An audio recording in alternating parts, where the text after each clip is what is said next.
Broadcasting. Blog Talk USA. Are you tired of waiting for change?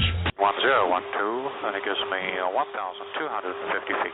Texas. Announced the arrival of their flight from Los Angeles and Chicago.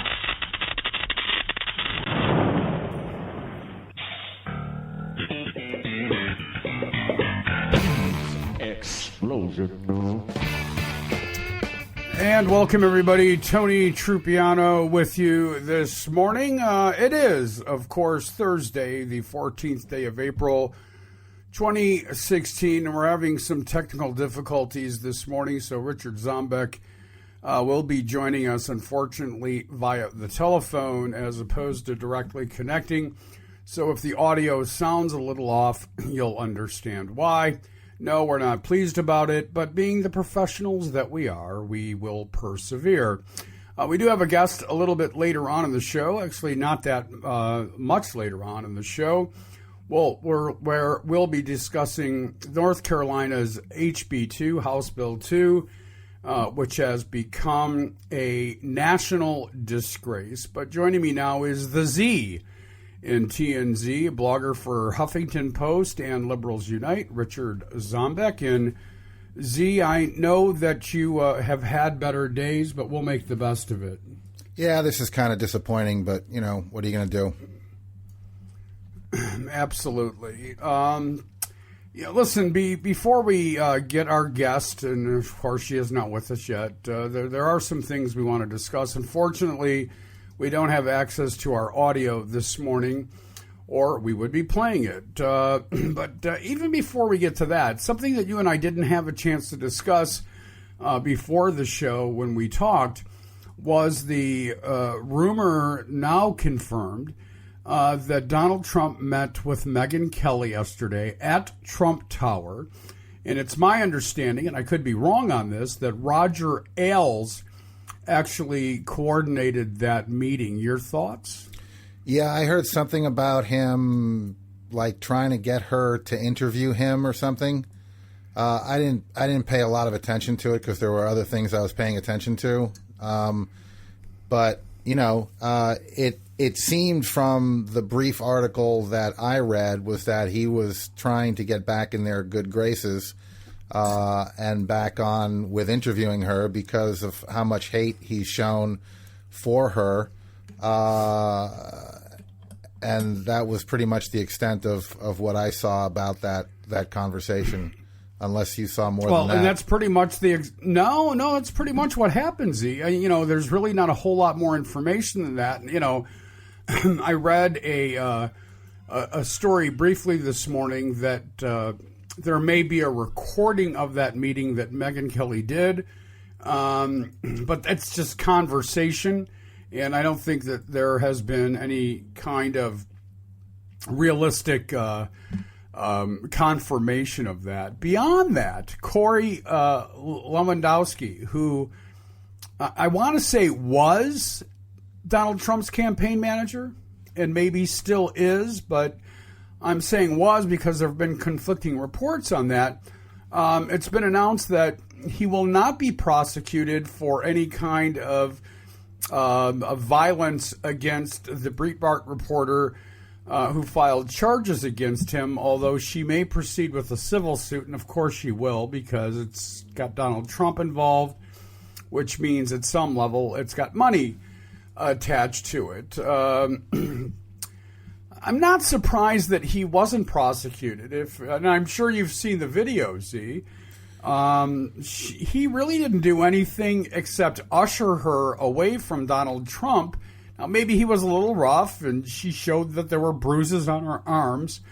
But it's not unusual for reporters to get roughed up a little bit. I've been in, not skirmishes, but I've seen what happens when the press sometimes gets a little aggressive, and they do, or they try to get closer to whoever their target might be. I don't want to say just politicians because it's happened when I've done film festivals, and they'll get ushered away pretty aggressively. So I wasn't really surprised that the charges were dropped.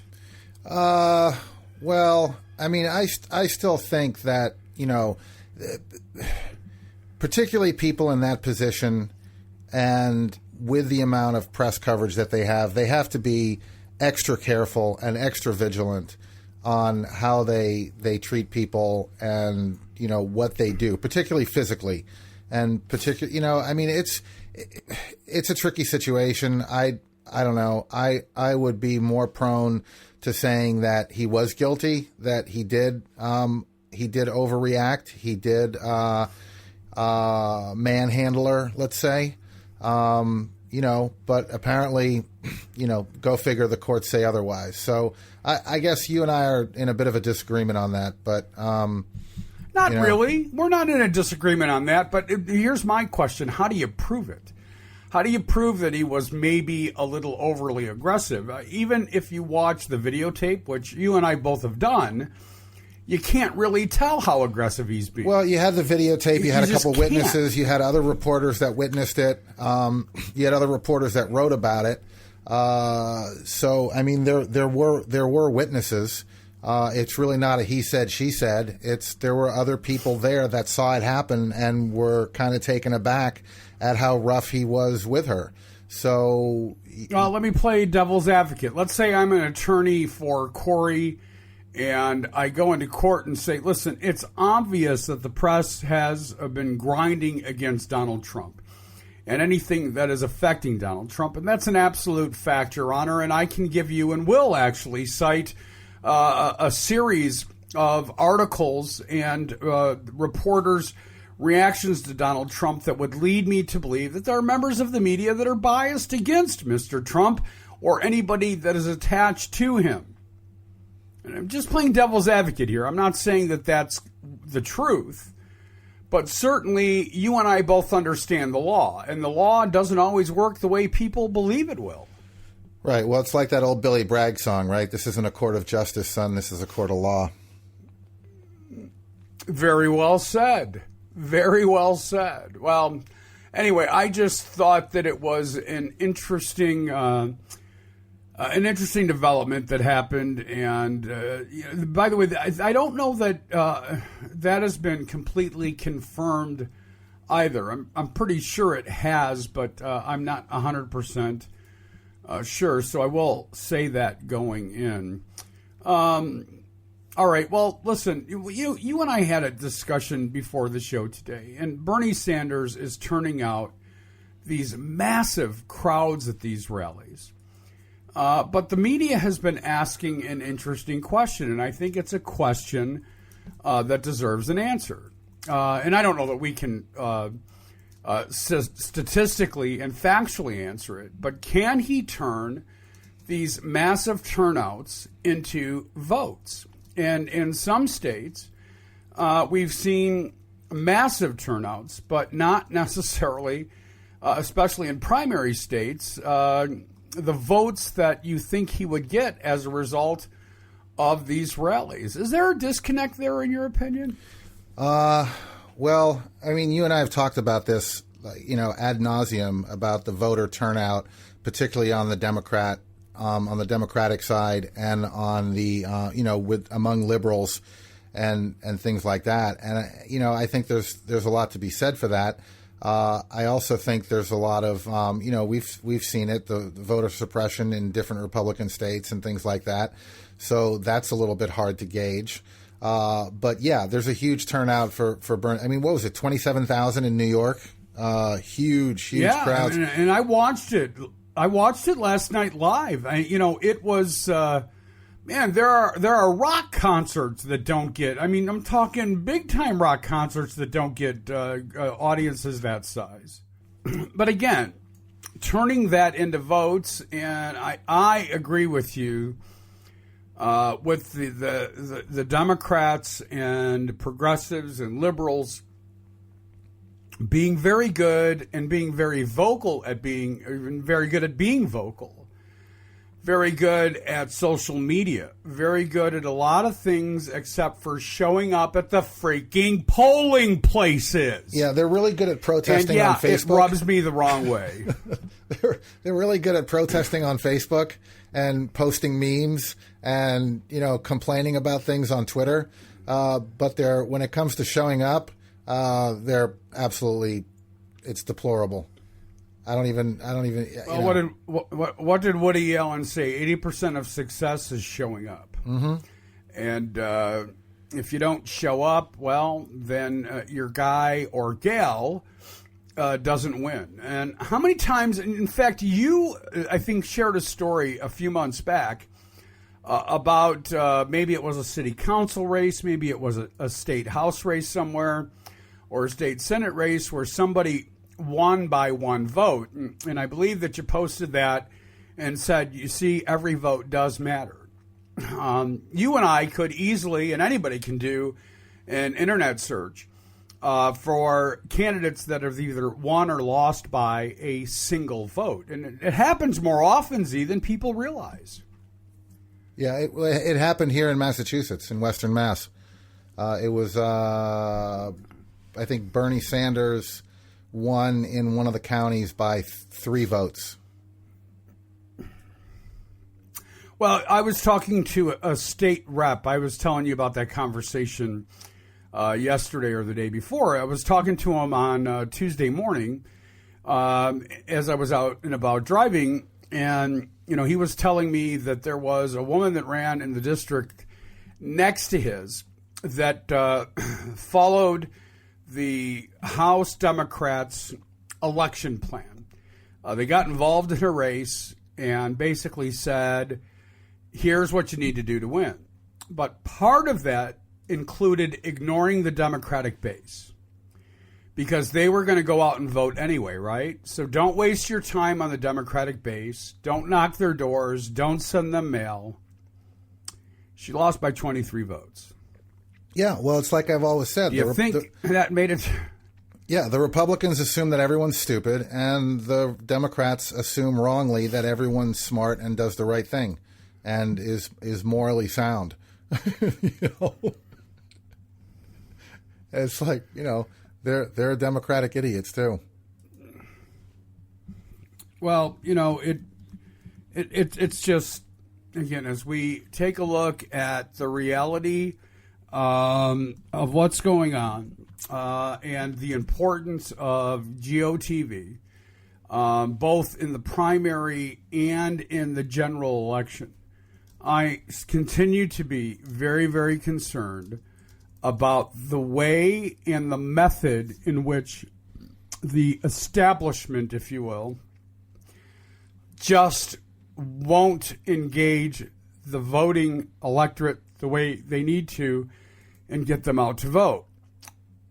I could cite a variety of issues, from Justice Garland to we're going to talk about with our guest in a few minutes, the anti-LGBTQ legislation that's going on. All of this is sponsored by Republicans, and Democrats are getting outraged by it, Z.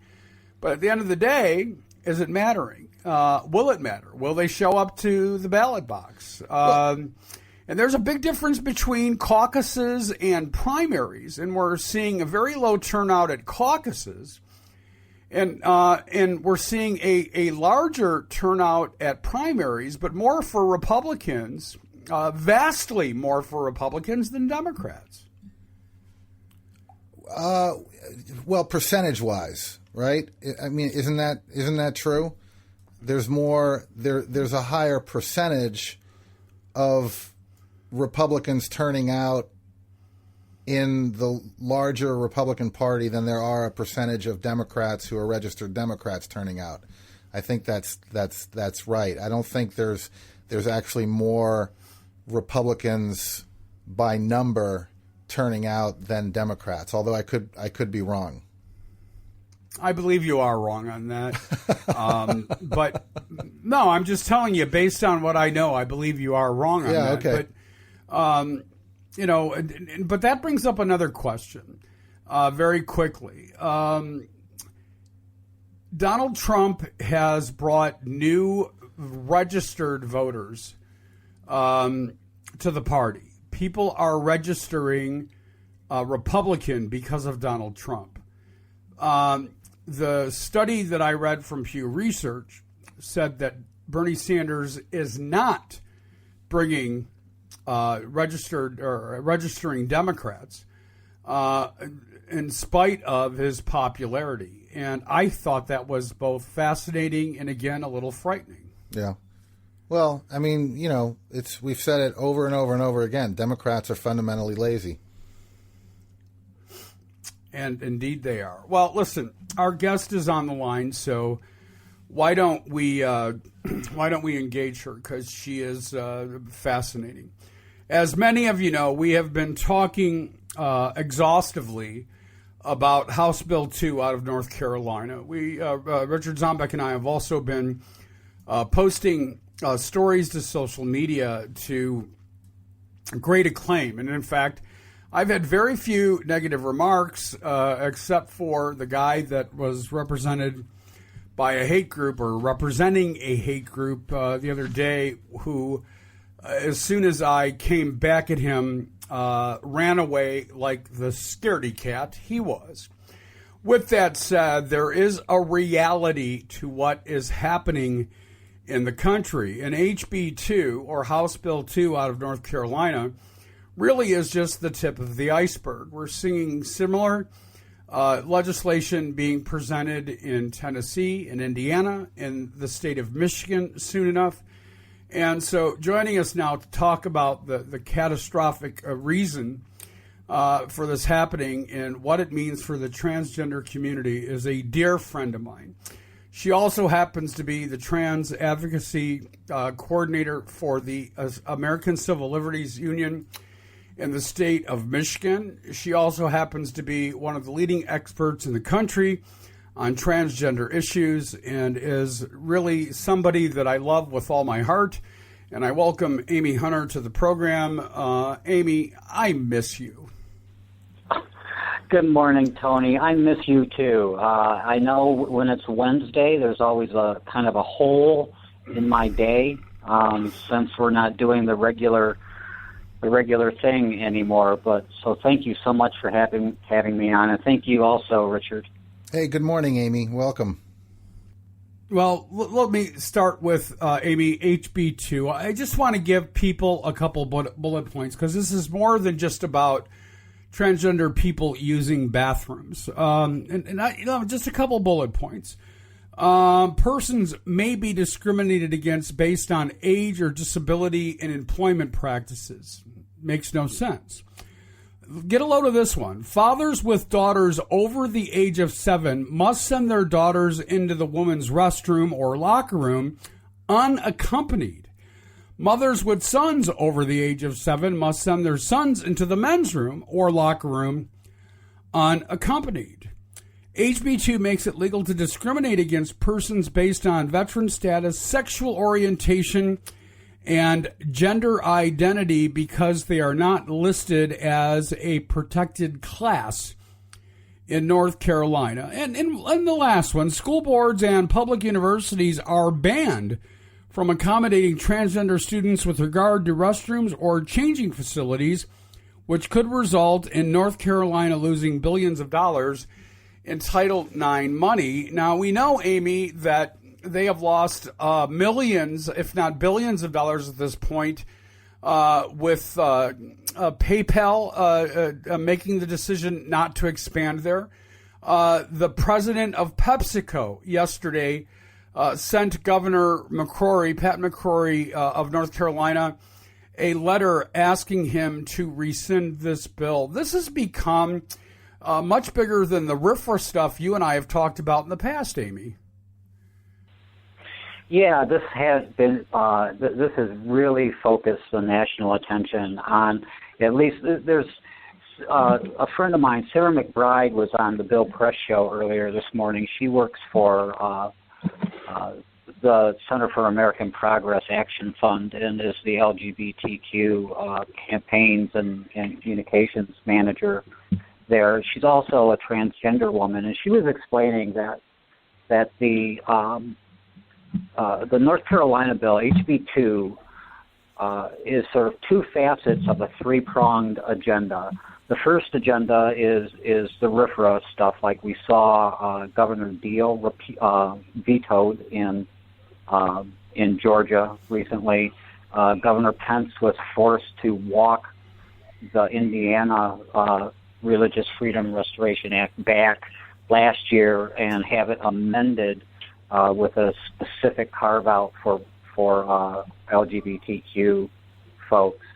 But in North Carolina, we have what's called a preemption component, and then the the transgender exclusion component are the other two pieces of that interlocking agenda.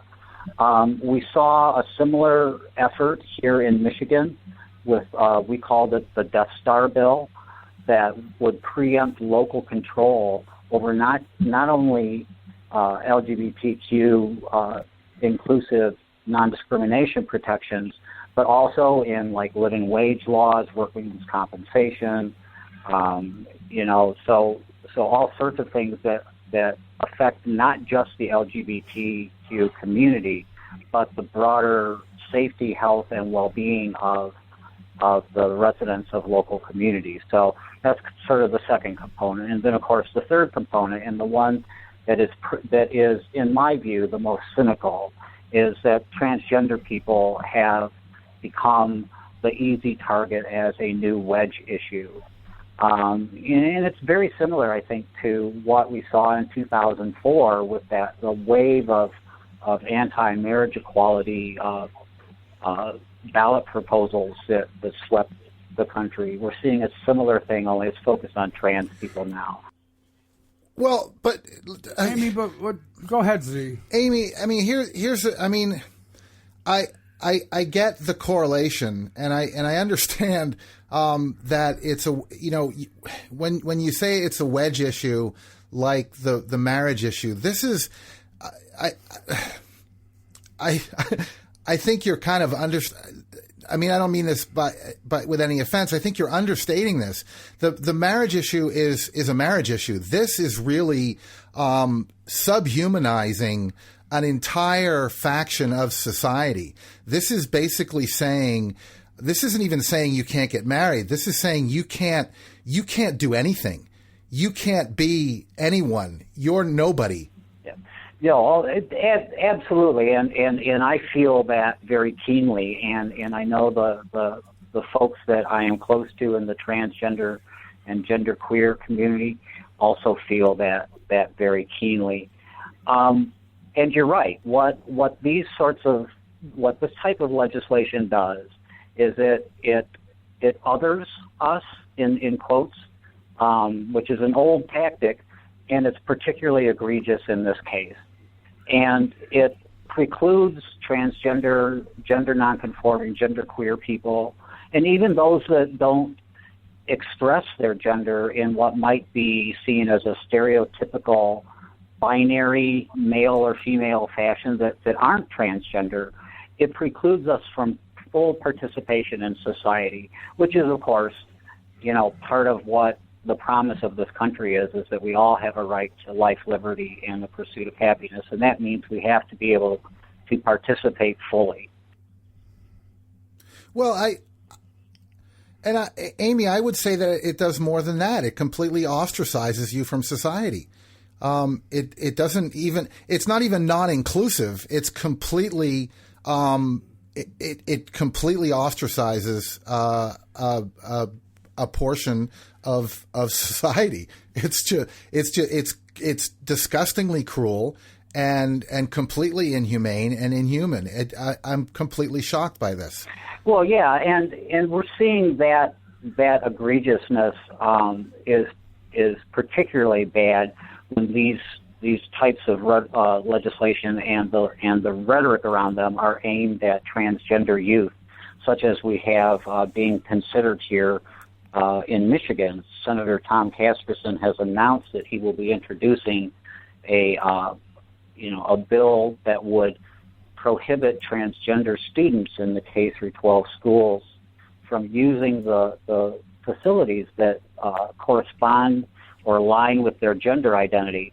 And that does a couple of things. As you pointed out, Richard, it dehumanizes those transgender people, and it also puts them at much greater risk for bullying and harassment and violence. we already know that somewhere around 70% of transgender people, and in particular transgender youth, experience some form of violence or harassment or even physical assault when trying to access a public facility. So when you exclude them, when you intentionally say you can't use the restroom with your peers, and you make them use, a special facility, it excludes them, it ostracizes them, and it points them out as somehow being different when they really aren't, and that exposes them to even more risk of violence and harassment. Not to mention the demoralizing effect that has on particularly a young person emotionally. Amy Hunter, as a transgendered woman, obviously these laws are going to anger you in ways that I can't even begin to understand. I posted on Facebook a few days ago a headline that read, Michigan Republican plans anti-trans bathroom bill, and it's Casperson's story. It was posted by, I think it's called Pathos or Pathos.com. This morning, somebody wrote the following. My understanding is that he didn't plan this. The initiative in the K-12 program is what he is opposed to, and frankly, so am I. We are speaking of children here and not a mainstream policy. This would uniquely affect the school systems, and transgender thinking K-12 children are biologically different. Sorry, but I support this. What about the rights of the other children? My answer to that was, what about them? How are their rights being affected? Equality should be blind, but it is not. Transgender children suffer greatly. So why would we or should we allow a simple solution that makes them feel more human be ignored? Now, you're going to love her following responses, because this says exactly what it shouldn't. And this, and with all due respect, and I will respond to this after the show and really beat the living crap out of her verbally. This is what she wrote. As an adult who understands, would be unnerved if a man walked into a bathroom I was using only to explain to me, perhaps the other adults in the facility, I am transgender. Well, if it's a transgender male, he's going to use the men's bathroom. Well, yeah, I mean, exactly, and that is, of course, and Richard spoke to this too. This is that concept of othering us, that denying that transgender people are in fact a real thing. So, the typical trope here is that transgender women are really just perverted men who put on women's clothes in order to do something untoward in the women's restroom. Now, notice that you never see that trope the other direction, that women would don male attire to do something untoward in the men's room. So the first thing that we all need to understand is that I am a woman. I always knew myself to be a woman. And when I was finally old enough and there was enough information out there, I'm in my mid-50s and I didn't have access to the kind of information that kids have today. So let's just throw that in there.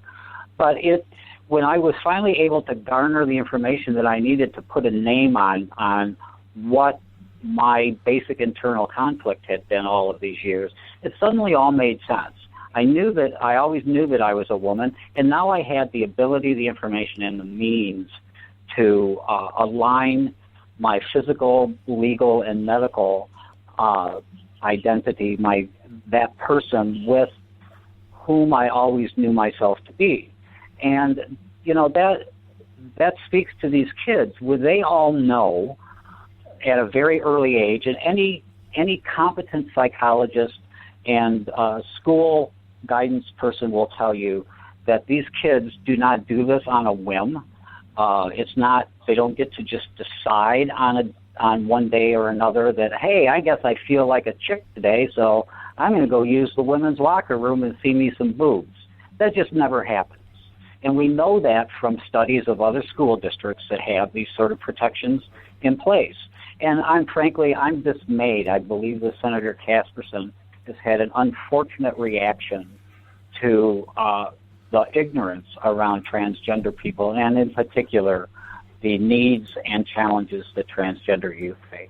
You know, Amy, Hunter, let's for a moment, for those that aren't familiar, because our audience isn't just Michigan-based, of course, talk about what the Michigan Department of Education did, I don't know, well, let's call it 8 weeks ago. They came out with some guidelines basically protecting transgender children in Michigan schools. It was a beautiful, bold step, which was met by the state legislature by taking away their funds to travel, which was just childish. It's something that you do as a third grader, not as adults. And the Michigan Department of Education and the Board of Education, which does lean Democratic, did the right thing in protecting and allowing students to do what they felt more comfortable doing. And yet it's met by other adults as perverted. Well, you know, it's the guidelines set forth by the State Board of Education here in Michigan. They spent over a year, I believe, putting those guidelines together. They consulted with school districts across the country. They consulted with medical and mental health professionals, social workers, school administrators. They did the research, and they put together what I believe are one of the best sets of recommended policies that I've ever seen. And there was a particular emphasis on the safe and affirming treatment of transgender and gender nonconforming youth, because we know, again, and we've talked about this on innumerable occasions, how at risk that particular population is. Their risk for suicide is incredibly high. So what we know is that where those sort of guidelines are in place in other districts, the outcomes are amazingly good for everybody. Everybody gets to feel safe. Everyone gets to be supported. Everyone gets to participate in an enriching educational environment. And we know that the incidence of harassment and bullying against particularly transgender students falls. The academic achievement level of transgender students rise, and most importantly, obviously, the incidence of attempted suicide by transgender students plummets. So what the State Board of Education has proposed, and I believe they intend to vote on adopting these guidelines at the May 10th board meeting. They proposed a research-based, time-proven set of policies that will make our public school system here in Michigan tremendously more inclusive and better for all students should they be adopted by the local school boards. Let me remind my audience, we're talking to Amy Hunter, who is the Trans Advocacy Coordinator for the American Civil Liberties Union of Michigan, considered one of the nation's foremost authorities on the transgender community, is one of the most powerful advocates and activists for the transgender community, and my dear and loving friend, the last part being the most important for me. Amy, I was, again, reading, and you know that you have given me an amazing education. You and I spent, a time every week for over a year discussing issues. When I ran across this headline just yesterday, it sent chills up my spine. And I want to point out to people that the Michigan Department of Education has had an amazingly large window of time for people to either call, write, or show up to express their concerns and or support for the Michigan Department of Education policy. The headline is the following: transgender students beg the Michigan Department of Education to stand by controversial proposal. The word beg is what got me, Amy. Oh, my goodness. I was in attendance at that board meeting, and the kids' testimony was incredibly powerful. I mean, there were folks in attendance that were literally in tears. It was so powerful. And you know what? And you're right. It sort of sends chills up your spine to read that phrase that they beg for equal and fair treatment. They begged to be treated with dignity and respect that nearly everyone else takes for granted. And so that testimony was incredibly powerful. And I've been trying to share some of the stuff that was represented at that meeting, because other people need to hear it. They need to learn what challenges and how difficult it is for transgender kids when they are not allowed to be what they are, and that is just like any other regular kid. Let me bring Richard Zombek back into the conversation. And Z, I apologize for hogging so much of the time, but That's okay. This is just one of those issues that really get to me. You and I were talking on the show the other day about how this affects people, and we played that audio from Jessica Williams from The Daily Show when she was talking to a group. And Amy, I don't know if you saw that video. Oh my goodness, it was terrific. It was terrific. That segment, the Trans Panic segment, was amazing. Yes. But when it got to the point, and this is something that Amy and I have talked openly about on the show, Z, when people are saying, what's your real name? Did you cut it off, etc. I know that part really got to you, Z. Yeah, well, and I mean, I think Katie Couric did the same thing with Jenner, right? She basically asked him the same thing. Do you still have a penis? The same thing. Her the same thing. Sorry, yeah, I know. Well, Amy, I was telling Tony before the show that.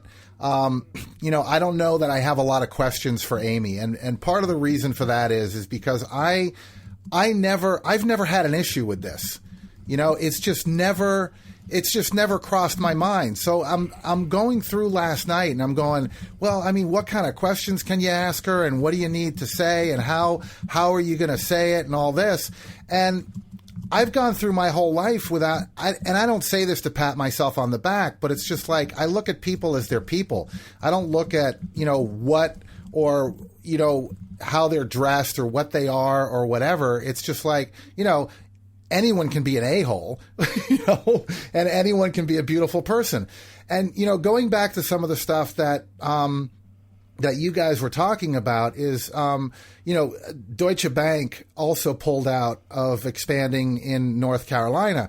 And talking about the schools, there are guidelines, and North Carolina is being affected by this now. They're endangering almost $4 billion in federal education funding for violating non-discrimination laws.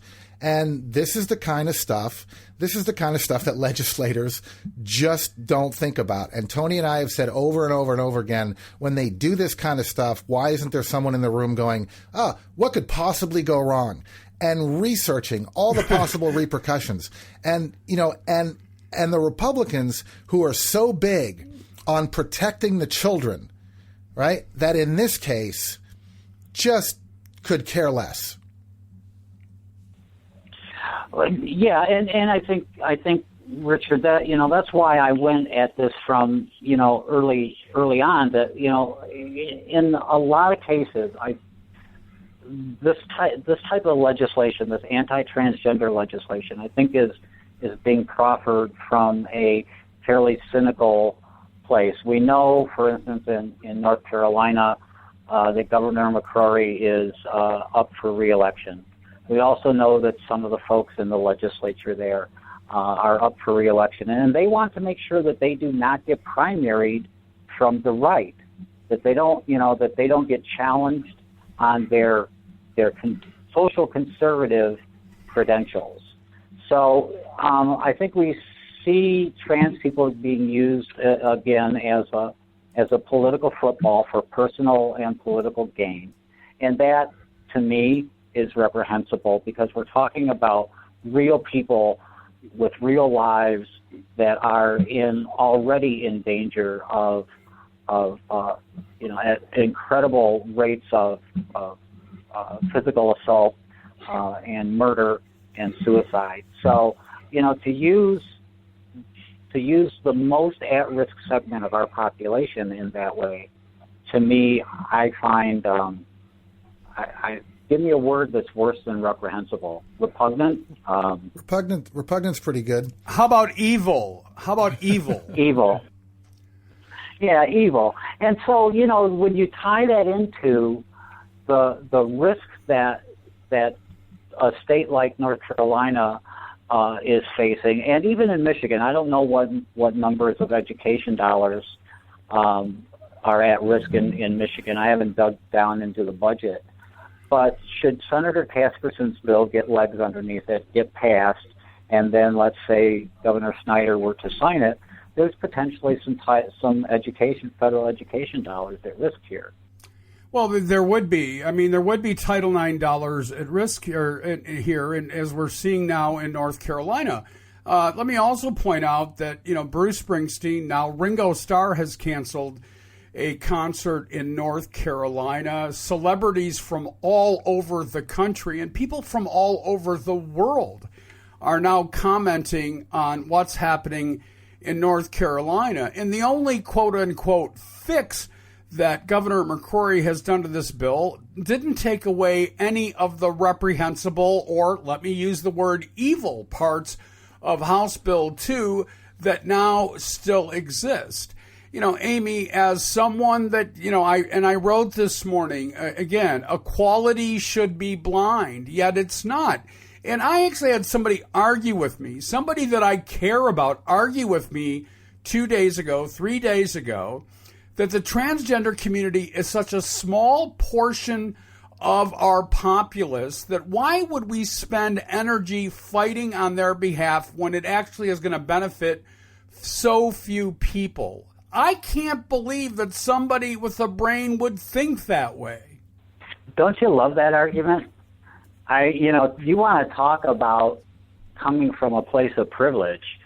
That argument is exactly contrary to the basic philosophy of American democracy, and that is that everyone matters, and our system is supposedly in place in such a way that the rights and the liberty and the freedom and ability to live fully are protected for the minority above that of the majority. That's why we didn't vote on the 1964 Civil Rights Act as a referendum in states. To do that subjects those that are most at risk in our society to the tyranny of the majority. So, all lives in the United States are supposed to matter. Black lives, transgender lives. And for someone to argue that the trans population is so small that we just shouldn't worry about it that's one of those kind of things that makes me want to throw stuff across the room. And interestingly, Amy Hunter, when I posted a very similar sentiment late last week, or perhaps it was on Saturday, that LGBTQ lives matter, perhaps as much, if not more, than Black Lives Matter, I got more response to that comment than anything I've ever posted to Facebook. But let me read you a story that I found this morning. The headline is, Executive Order Protects Rights of Gay and Transgender People in Louisiana. Let me just read a part of this article. Louisiana Governor John Bel Edwards has signed into law via executive order an anti-discrimination bill protecting the rights of gay and transgender people, a strong message to his fellow deep Southerners that religious liberty is not a justification for decriminalizing based on gender orientation. The Democratic governor's executive order will also protect state employees and employees of state contractors against discrimination based on other criteria, including race, religion, disability, or age. Most notably, the order is rescinding a different one signed by his immediate predecessor, no shock here, Bobby Jindal, one-time GOP presidential contender, which was part of the religious freedom movement in many southern states seeking to limit same-sex marriage rights along with other basic civil liberties, currently marginalizing southern LGBT communities. Your thoughts on that? Well, and Governor Bel Edwards? Yes. Really got confused, yes. What he was able to do in Louisiana was roll back Governor Jindal's horrible executive RFRA. Unfortunately, Governor McCrory has now found himself in a corner. He's painted himself into a box. So he issued, this executive order in an attempt to sort of, say, hey, I'm willing to compromise. The problem in North Carolina is that sweeping piece of legislation is now law, and he can't roll it back by executive order like in Louisiana. So the new governor in Louisiana has started the ball rolling in the right direction there. Governor Cuomo in New York signed an executive order that extended an existing piece of legislation to cover transgender folks in discrimination around public accommodations. So there are governors who are able to find the legal pathway to give LGBTQ folks the kind of protections they need, or at the very least shield them from anti measures via executive order. Unfortunately, again, those things are not permanent. They can change when the next governor comes in. So we need to make sure that we are really talking about the need for proactive protections across the country, and in particular in some of these southern states where the battle is going to be long and hard. Amy, it seems to me, and again, you and I have done so much work on the radio on transgender issues, and we spent, I don't know how many consecutive weeks delivering bad news, especially amongst transgender women of color. Can I ask you to please speak a little bit about that? Because I want people to understand the gravity of this problem. This goes just beyond evil. This is downright, I don't know, the stuff that people burn in hell for. I just moderated a panel for the Detroit Free Press Film Festival around the documentary called Treasure.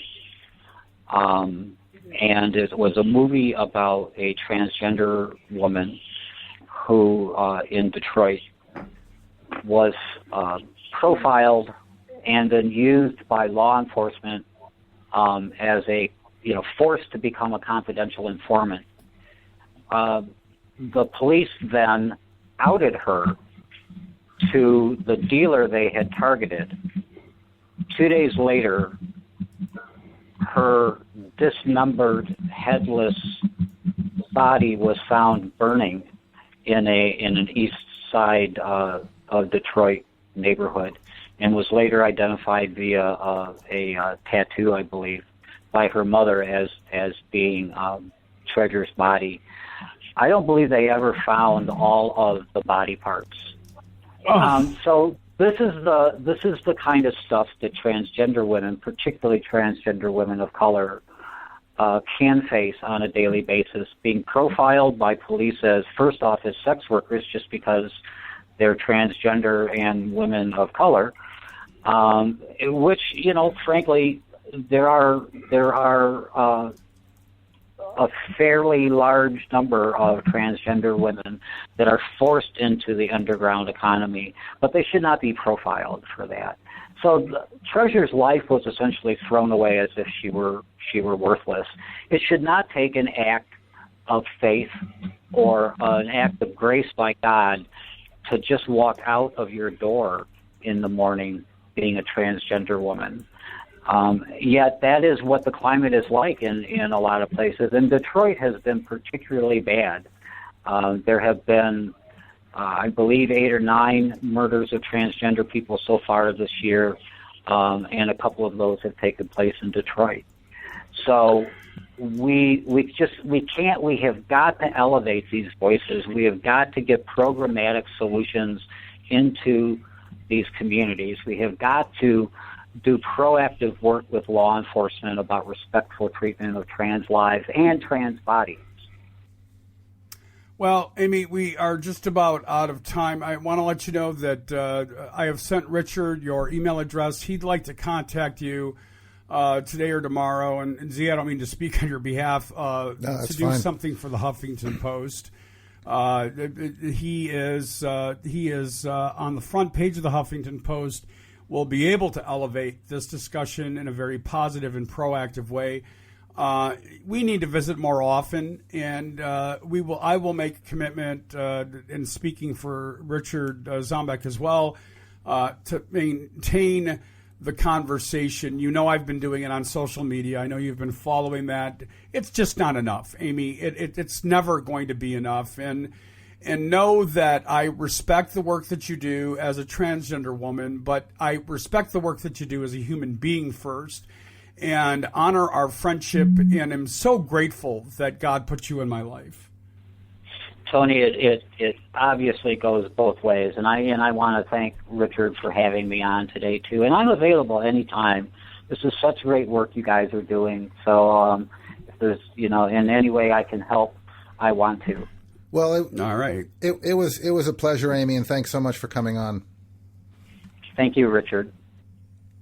We will talk soon, Amy Hunter. We will talk soon. Z, now you know, of course, why I wanted to have her on so badly. Can you imagine a more reasoned voice on these issues? Absolutely, and I was trying to get in there at the end there because I had a question for.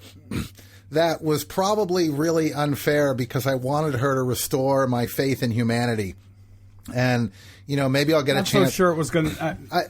Well, what I really wanted to know, and maybe if I get the opportunity to talk to her before I publish something, is I wanted she communicates with legislators and people in government, and I for some reason I just wanted to hear someone say that there are legislators out there, particularly on the GOP side, that deep down inside care more about the societal risks of stuff like this than they do about their own political careers. Well, please ask her that question when you reach out to her to do the story. I do have some breaking news that I want to share with you. Justin Trudeau, the recently elected Prime Minister of Canada, today introduced a bill to permit doctor-assisted suicide for citizens with serious medical conditions. The only caveat to that is that you have to be a Canadian citizen in order to utilize that service, which means you can't go from the United States to Canada to get doctor-assisted suicide. This just really goes to his progressive mind, but I think it also goes to the kind of compassion that Justin Trudeau has for people in general. Yeah, the basic humanity that is so sorely missing, apparently here. Well, I don't know if you've ever known somebody that has been so seriously ill that living is worse than dying. My brother was like that. Yeah, and all of a sudden, and I'm sure you're familiar with who Dr. Jack Kevorkian is, and although his methods were crude and maybe even a little inhumane, but were crude. I certainly embraced the philosophy that he, of course, had about physician-assisted suicide. With that said, when my brother went through a very horrific end, and as you know, my father died less than a year ago and had a very horrific end to his life, I fully understand the importance of physician-assisted suicide and how humane. We were just talking about humanity, right? Being humane. This is certainly an idea whose time has come. I believe that they still have it. They have it in Washington State, do they not? Oregon. I'm not sure about Washington. Oh, Oregon. Okay. No, I think you're right. I think it is Oregon. But, certainly, and listen, whatever people were fearing would happen in Oregon obviously didn't happen, or it would be headline news every other day. Yeah. Well, it's again, these are, I have a hard time commenting on stuff I don't care about. And when I say I don't care about them, I mean that they don't, I don't see these as a problem. I don't see things like this as an issue. I don't know if that makes any sense. So when people are against things like transgender people or homosexuals or assisted suicide, I just kind of brush them off. I go, well, you're a moron. And I don't, there's no point for me in discussing these things with people who have an issue with them, because I don't know. I don't understand people like that. I just don't understand people that lack what for me is a fundamental, basic humanity and compassion for other human beings. So I'm at a loss here, Tony. I'm with you and couldn't agree more, and I understand exactly what you were saying. We only have about a minute left. I do want to point out that one of Bernie Sanders' surrogates yesterday called Hillary Clinton a corporate Democratic whore, and Bernie Sanders has disavowed that statement and he said it was inappropriate and insensitive. There's no room for language like that in our political discourse. So for people that are going to try to pin that to Senator Sanders, stop your freaking hyperactivity now. He didn't say it. He disavowed it, and he was sincere about it. Yeah, I want to just add. I want to add something to that, and I know we're running short on time. But Claire McCaskill was on Morning Joe this morning, and they asked her about that. And I found her response to be just a little bit weird, because she said, well, he needs to disavow that statement and he needs to distance himself from that. And then they broke in and said he did. He disavowed the comment earlier today. And she said, and she kind of was surprised by that. And then she said, well, she should have done it from the stage. And this is the kind of like that kind of rhetoric and that kind of, well, it's just not enough. It's just not enough. And well, and this goes back to something, I don't mean to interrupt you, but this goes back to something that you and I talk about. We talked about it this week. We've talked about it ad nauseum last week. Both sides are doing this, and I wish they would freaking stop it. Yeah, and by both sides, you mean let Bernie the and Hillary. Go. Absolutely. Yeah, I know. Absolutely. I know. The Bernie bros are out of control, and the Hillary supporters are out of control.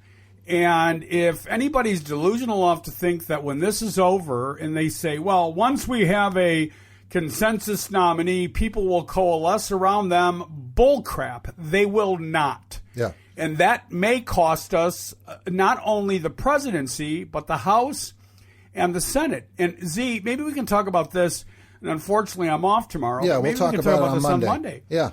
Absolutely. Well, the House is in play. The House is in play now, and that wasn't possible 6 months ago. Right. I completely agree. Let me give out the info. All right. Yeah, please, because we're out of time, and that's okay. That's a good. This hour went by really fast. Absolutely, absolutely. Listen, to follow us, to friend us, to whatever you do on the interwebs, go to www.tandztalk.com. Click on the support page. Find out the myriad of ways that you can support us, both financially, morally, and with ratings and reviews. That's tandztalk.com. Ta-da. All right, that is going to do it for us today. Sorry for the technical difficulties, although I got to tell you, Z, you sounded great even though you were on the phone. And in fact, about 45 minutes before the show, we didn't even think we were going to be able to do the show today. I know. So that's a good thing. Let me just quickly share with you, since we're running over, we might as well really run over. I had posted something on Ringo Starr canceling his concert in North Carolina. Getting a good response to it. But my favorite response is a single word: integrity. Integrity. Think about that. Yep. We'll leave it there. To Ron Spikes, Rihanna, everybody at Blog Talk USA, thank you. You can get more information about Blog Talk USA by doing what? Going to blogtalkusa.com. Or just you search for them on Facebook at Blog Talk USA. You'll find them, I promise. With that said, and for Richard Zombeck, I'm Tony Trupiano, and as always, we ask that you be well. Oh yeah, can you feel it? Just over the credits, just riffing now. Words and chords. Not the poetry and the real thing, but not bad for an ad-lib. Not good, but...